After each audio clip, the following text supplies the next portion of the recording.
স্বরূপনগর সীমান্তে এক মহিলা দালাল সহ 4 জন বাংলাদেশি গ্রেপ্তার। পুলিশ সূত্রে জানা যায়, ধৃত 4 বাংলাদেশিকে মোটা টাকার বিনিময়ে ভারতে পাচার করার চেষ্টা করছিল ওই মহিলা। ঠিক সেই সময় বিএসএফের 112 নম্বর ব্যাটালিয়নের সীমান্তরক্ষী বাহিনী গোপন সূত্রে খবর পেয়ে ওই মহিলার বাড়ি থেকে বাংলাদেশিদেরকে আটক করে বিএসএফের 112 নম্বর ব্যাটালিয়নের সীমান্তরক্ষী বাহিনী।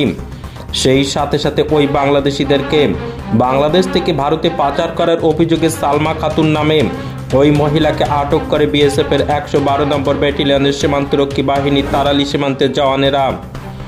দ্রুত মহিলা দালাল সহ 4 জন বাংলাদেশিকে স্বরূপনগর থানার হাতে তুলে দেয় বিএসএফ। স্বরূপনগর থানা ধৃত ব্যক্তিদের পরবর্তী আইনি পদক্ষেপের জন্য আজ বসিরহাট মহকুমা আদালতে পাঠায়।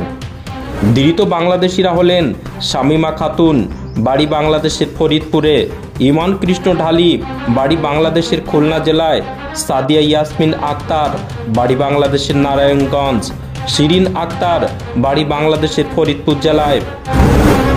এমএস নিউজ বাংলা চ্যানেলের পরবর্তী খবর সবার আগে পেতে ইউটিউবে চ্যানেলটি সাবস্ক্রাইব করুন, ফেসবুক পেজ ফলো করুন, ফলো বাটন ক্লিক করুন, সেই সঙ্গেই খবরটি ফেসবুকে প্রচুর পরিমাণে শেয়ার করুন।